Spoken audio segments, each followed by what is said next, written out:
বিসমিল্লাহির রহিম আসসালামু আলাইকুম। সবাই কেমন আছেন? আল্লাহর রহমতে আশা করি সবাই খুবই ভালো আছেন। দেখুন আমি আরেকটা মাছের রেসিপি নিয়ে চলে আসলাম। বন্ধুরা আপনারা হয়তো মনে করবেন আমি সবসময় মাছের রেসিপি দিই না, আমার এক এক সময় এক এক মাছ আনে, তাই আপনাদের সাথে একটু দেখাতে ইচ্ছা করে, রান্না করে শেয়ার করতে ইচ্ছা করে। দেখুন এটা নাকি টাল্লি মাছ, এটা তারের জালি দিয়ে একটু পরিষ্কার করে নিছি। তো বন্ধুরা দেখুন আমি টাল্লি মাছটা ভালো করে লবণ দিয়ে কিছুক্ষণ ভিজা রাখছি। ভিজা রাখলে হয় কি লোট লোট ভাব থাকলে ওইটা বের হয়ে যায়। তো ভালো করে ধুয়ে নিছি। ধোয়ার পরে এই যে দেখুন 1 চামচ 4 চামচে উঁচু করে মরিচের গুঁড়ি, আধা চামচ হলুদের গুঁড়ি, স্বাদ অনুযায়ী লবণ, এগুলো দিয়ে ভালো করে মাখাই নেব। মাখানোর পর একটু সামান্য করে ভেজে নেব। এখন আমি এটা ভাজতে চলে যাই। খারিয়া তাড়াতাড়ি আয়, দেরি হয়ে যাচ্ছে, তাড়াতাড়ি আয়। আমি তো তোমার পিছে। সয়াবিন তেল দিয়ে দিছি, মাছটাও দিয়ে দেব। এখন পরীক্ষা শেষ, রেজাল্টও বের হয়ে গেছে। মেয়েটা সব বিষয়ে ভালো করছে, অনেক ভালো করছে। তো এখন কি করবে, শুধু সারাদিন বন্ধুরা টিভি নিয়ে বসে থাকে, নাইলে মোবাইল নিয়ে বসে থাকে। আমার রান্নার দেরি হয়ে যায় ওরে ডাকতে ডাকতে। তেমন দেরিও হয় না, মানে ছোট মানুষ তো কি করবে, সারাক্ষণ ঘরেই থাকে। মাছের প্রথমে জুড়ো জাল দিলে মানে মাছের পানিটা খুব তাড়াতাড়ি টেনে নেয়। যখন পানিটা টেনে শুকাই যাবে তেলের মধ্যে আস্তে করে দিলে পরে মাছটা হালকা জালে একটু ভেজে নেব। তো বন্ধুরা দেখুন মাছটা এক পাশ হয়ে গেছে, একদম সামান্য ভেজে নিলাম। আর আমার এমন কড়াই এটা খুবই ভালো, দেওয়ার সাথে সাথে হয়ে যায়, আমার 5 মিনিটও লাগে নাই এটা ভাজতে। দুনো পিঠ বেশি তেল দিলে হয় কি মাছটা কম পুড়ে, মশলাটা কম পুড়ে, তাই আমি সবসময় বেশি তেলের মধ্যে ভাজি। তারগুলো ভেজে নিয়ে যাবে। এটা বন্ধুরা মাছটা ভাজার পর মাছ ভাজার তেলগুলো আমি এই হাঁড়িতে দিয়ে দিলাম। তো এখানে আমি আর তেল দিতে হবে না, এই তেলের মধ্যে আমি পেঁয়াজ কুচি দিয়ে দেব। পেঁয়াজটা ভালো করে লাল লাল করে ভেজে নেব। পেঁয়াজটা একটু লাল লাল করে ভাজার পরে আর এখানে দেশি পেঁয়াজ ছোট ছোট আছে যে ওগুলো 2টা বেটে নিলাম। আর 4 চামচ ছোটোগুলোই 1 চামচ রসুন বাটা, রসুনটা দেশি রসুন। আর আদা বাটা আধা চামচ, তাও 4 চামচ গুলোতে।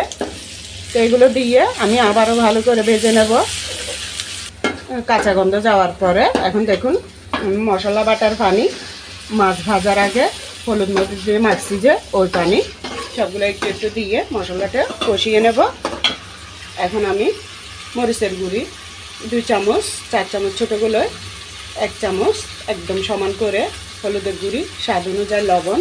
লবণটা বুঝে শুনে দিতে হবে, কারণ আমি কিন্তু মাছ ভাজার সময় লবণ বেশি করে দিচ্ছি। এখন আবারও ভালো করে মশলাটা কষিয়ে নিই। তো বন্ধুরা আপনারা সবাই দোয়া করিয়েন আমার মেয়েটার জন্য, এখন 6-এ উঠবে, যেহেতু আমাকেও হেল্প করে রান্নার কাজে, আমার ছেলেটাও হেল্প করে। কোনো সময় যদি কোনো কিছুতে সমস্যা হয় ছেলে মেয়ে দুজনই আমার কাজে লাগে। আমি শুধু জাস্ট রান্নাটাই করি, আপনাদেরকে দেখাই। এটাই সম্পূর্ণ মোবাইলের কাজ, ছেলে মেয়ে দুজনেই করে।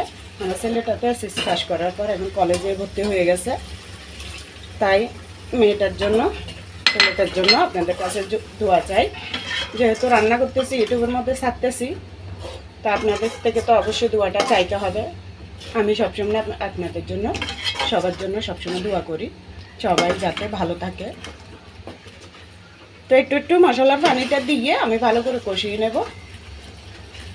তো বন্ধুরা কথা বলতে বলতে জিরা বাটাটাই দিলাম না, এই তো এখন জিরা বাটা দিয়ে দিলাম। আমি সবসময় জিরাটা কালার করে বেটে রাখি। তো আধা চামচ দিলাম, 4 চামচ ছোটোগুলোই। সামান্য ধনিয়ার গুঁড়ি দিয়ে দিলাম, এটা শেষ পর্যায়ে যা ছিল তাই দিলাম, আবার গুঁড়ো করতে হবে। তো আবার এই যে মশলাটা ভালো করে কষানোর জন্য আবারও সেই মশলার পানিটা দিয়ে দিলাম। তো বন্ধুরা মশলাটা ভালো করে কষিয়ে নিলাম, মশলার কাঁচা গন্ধে যাওয়া পর্যন্ত। দেখুন এখন আমি মাছটা দিয়ে দেব, যেহেতু মাছ ভেজে রান্না করতেছি। ভালো করে মশলাটা কষিয়ে নিলাম,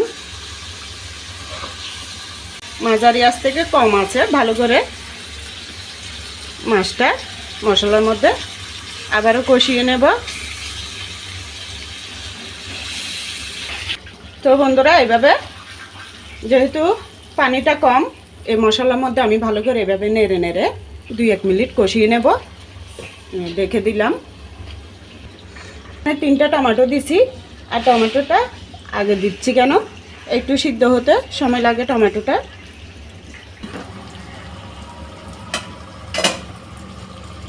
তো মাঝারি আঁচ থেকে কম আছে, আমি এভাবে করে 5 মিনিট রান্না করে নিলাম। দেখুন, বেশি জোড়া জাল দিলে কিন্তু পুড়ে যাবে নিচে। 5 মিনিট রান্না করার পর আমি গরম পানি দিয়ে দিচ্ছি।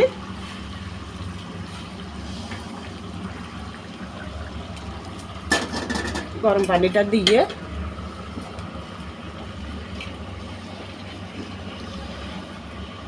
আস্তে করে নেড়ে দিলাম। তো আরো ভালো করে হোক।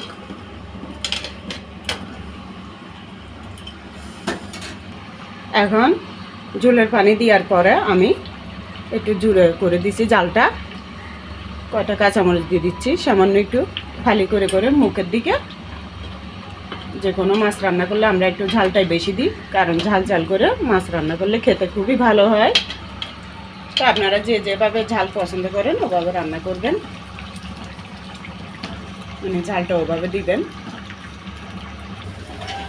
এখন আমি বেশি করে একটু ধনিয়া পাতা দিয়ে দিলাম। দেখুন কত সুন্দর মাছের রেসিপি করে দেখালাম, পার্লি মাছের। তো আপনারা, আমি বলতেছি কি নামে বলেন আমার একটু জানাইয়েন কমেন্টে। তো এটা আমার কখনো আর আনে নাই, তাই আমি নামটা বুঝতে পারি নাই। এ প্রথম আনছে, এত মাছ আনে, কিন্তু এটা দেখলাম এবারে আনছে, তাই আমি আপনাদের সাথে রান্নাটা শেয়ার করলাম। কত সুন্দর। আমি লবণটা দেখছি অসাধারণ হয়েছে, খুবই ভালো লাগছে মুখে। দেখুন, তো আমি আর ঝোলটা কমাবো না, এতটুকুর মধ্যে রাখবো। তো আমার এই রান্নাগুলো যদি আপনাদের ভালো লেগে থাকে তাহলে দোয়া ও ভালোবাসা দিয়ে আমার পাশে থাকবেন, আমি ইনশাআল্লাহ আপনাদের পাশে থাকবো। তো সবাই ভালো থাকবেন। আল্লাহ হাফেজ। আসসালামু আলাইকুম।